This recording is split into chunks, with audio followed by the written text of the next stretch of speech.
All right, let's start talking about how we collect and preserve the evidence that we're going to get.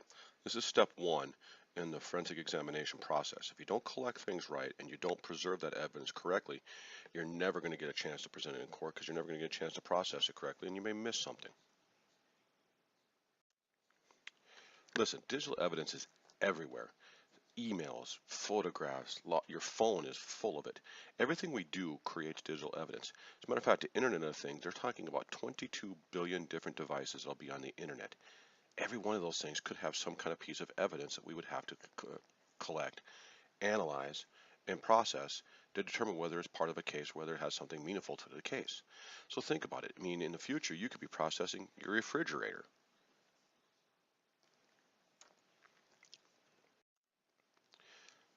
Do it right the first time. One of my favorite TV shows on right now is Mike Holmes.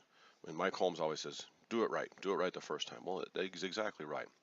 For example, if you just are out at a scene, you have a USB drive, and you plug it in to a computer and start looking through it. It hasn't been handled correctly, it hasn't been right blocked, it's not been documented. What if you find child pornography on that drive? What if you find videos of a guy murdering somebody on that? It's inadmissible because those items were recovered inappropriately. Any evidence you find on there is now out. You cannot use it in the courtroom. And there's nothing worse than losing a case because somebody was being stupid. So you got to understand, digital evidence is fragile.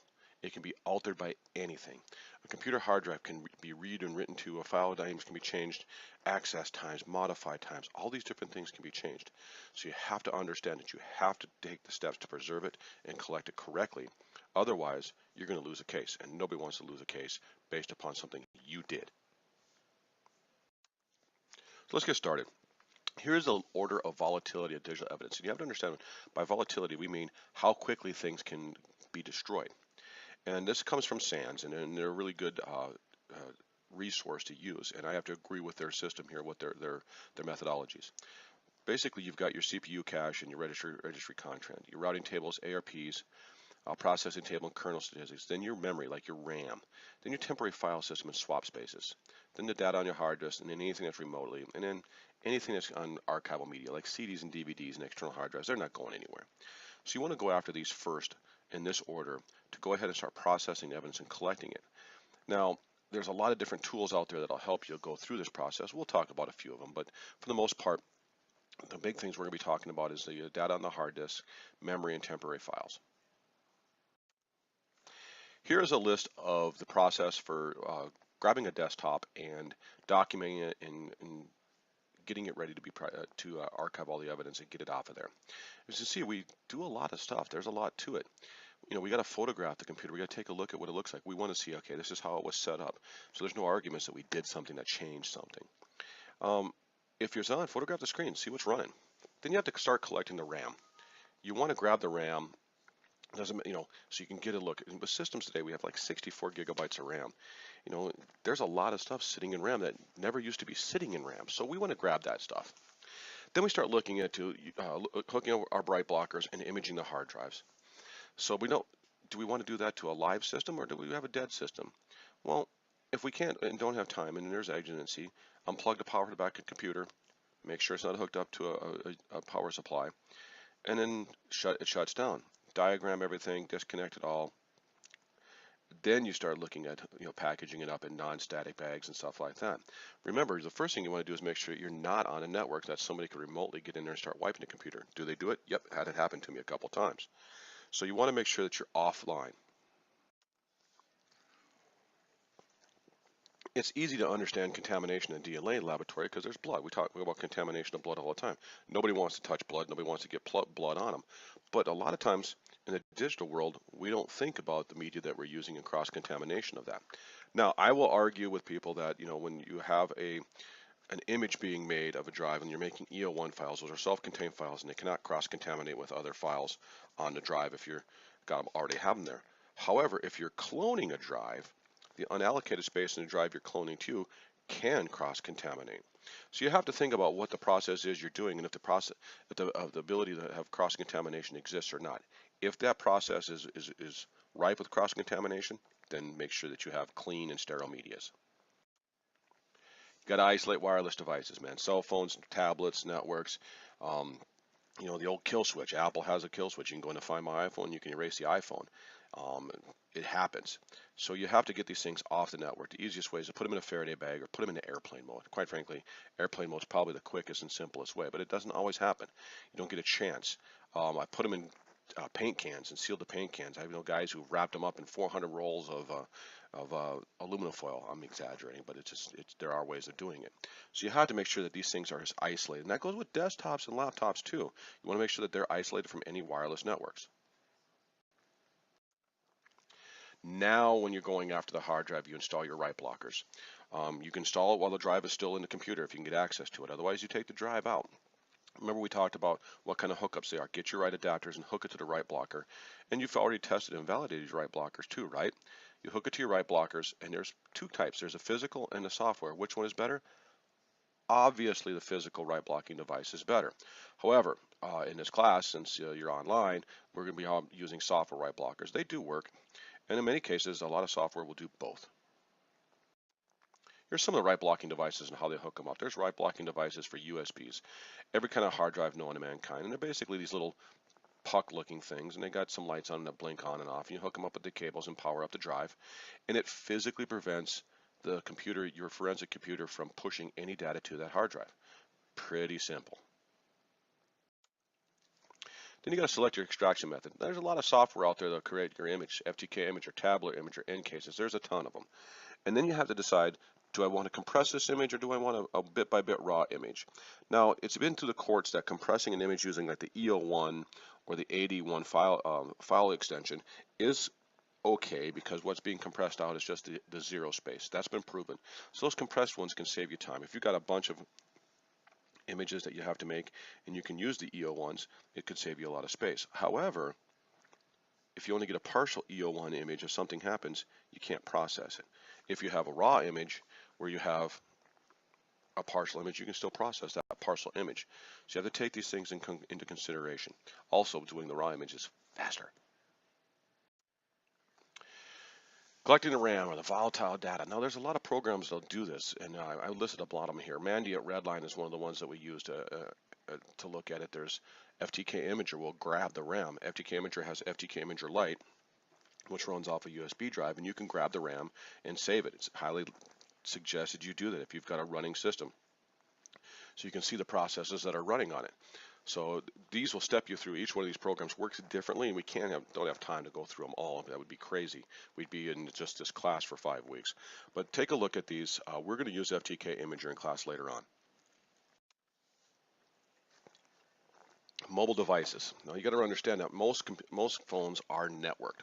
They're on the cellular network, they're on a wireless network, they're on something. So you've got to make sure that you get these things off the network. There is only flash memory in these things, in memory like micro SD cards and SIM cards and such like this.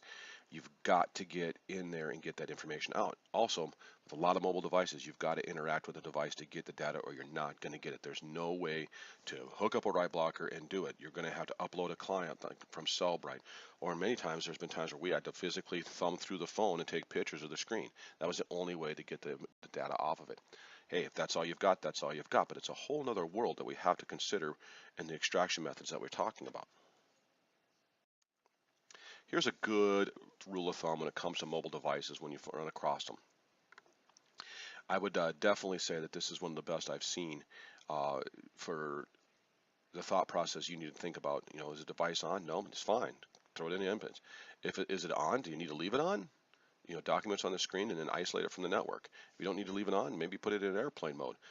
Maybe you can pull the battery from it and set it off. Just remember that if you shut it down, passwords will kick in, and then once they're password protected, it's problematic to get around those passwords.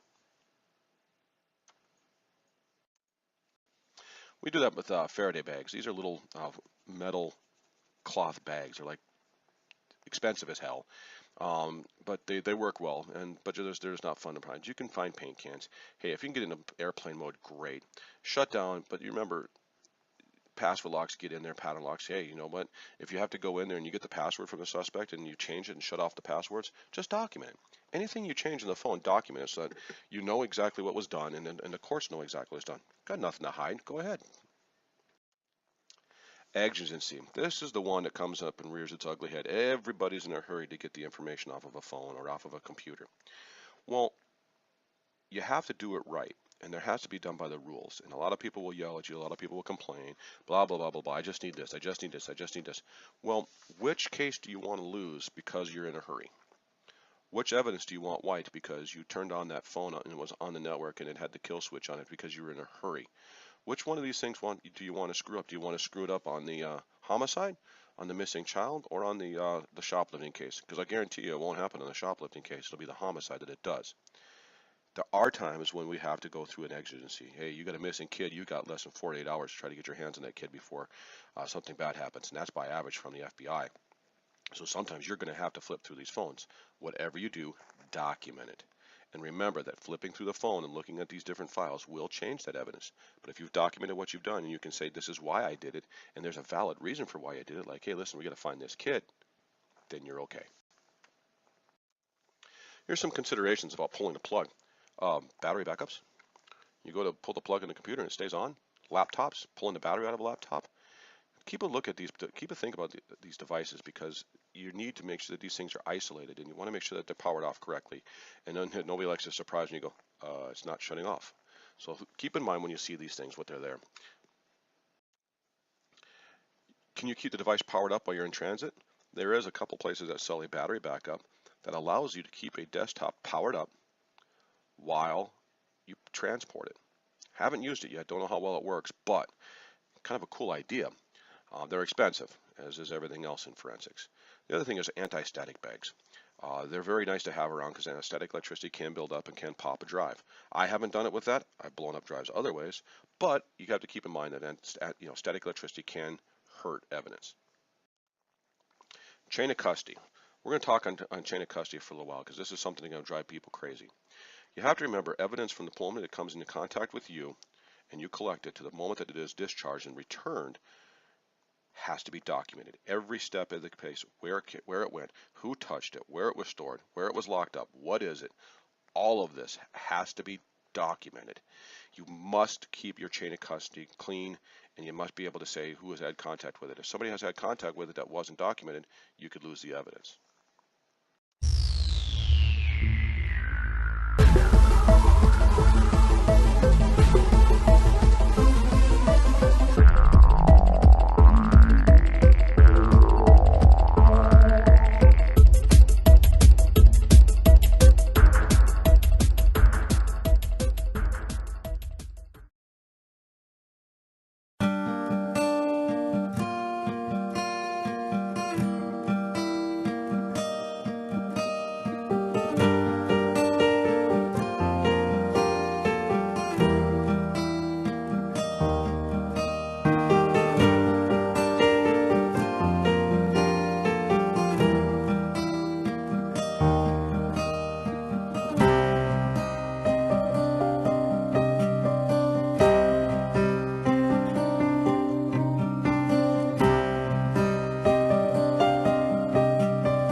This presentation talks about the chain of custody. And the context in which we're talking about chain of custody is the computer forensics area. So what is the chain of custody? It is the chronological list of individuals who have had the evidence and the location where the evidence has been. This is a critical piece of an investigation and its evidence. Every piece of evidence obtained during an investigation should have a chain of custody document to support its ownership and location.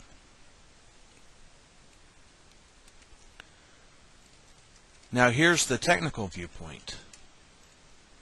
From a technical point of view, there is more to chain of custody than maintaining a document. Physical evidence must be documented before moving or touching any of the evidence. Exhaustive digital photos from all angles should be taken. For any digital photos, you should store them on a USB drive or an SD card that is then admitted as evidence. A narrative description should be made and then also admitted as evidence. It is best if the narrative description is both an audio recording, which can be done on a digital recorder and saved as an MP3 file, and also you need a written narrative to accompany it.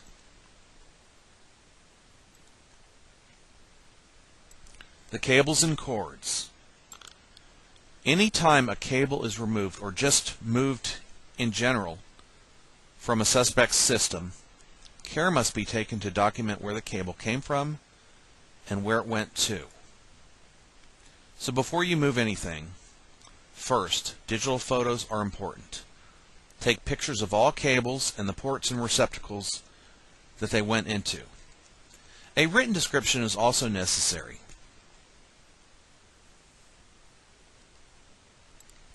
Computer peripherals.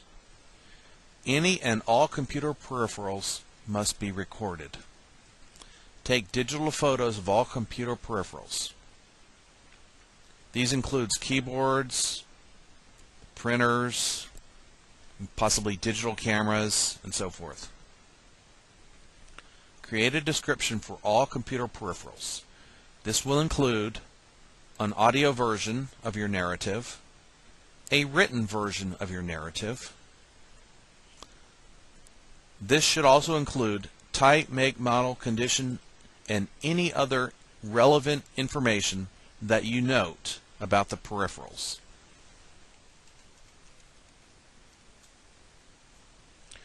The main computer. A complete description of the main computer unit must be made.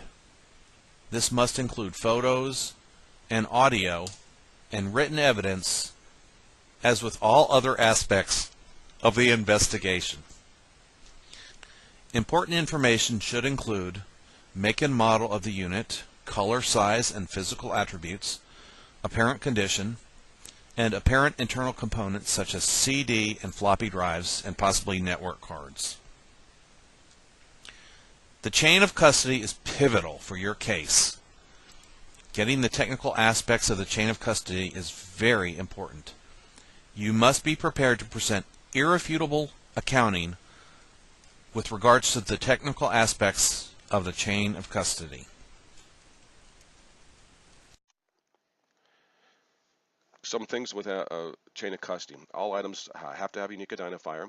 You got to log and track them, and they got to be secured in a limited access environment. You can't lock them up in your closet that your kids have access to, or your friends, or your sisters. You got to put them in someplace that's locked up and nobody can do it. Anytime something moves or been transferred, you document it. Week 2, Lab 1, get it done. You got to answer one question this week and respond to 2 of your classmates' questions. And we need a 1-page paper describing the importance of chain of custody and key issues where the defense can attack on chain of custody. You're expected to do some research on this. You're not going to have all the answers coming from this lecture. Obviously, we could talk about chain of custody for 4 hours. We don't have that kind of time. So you're expected to do a little bit of research on this and maybe find some casework. Look at Jodi Arias and some of the chain of custody issues in the Jodi Arias case. Maybe that's a good place to start.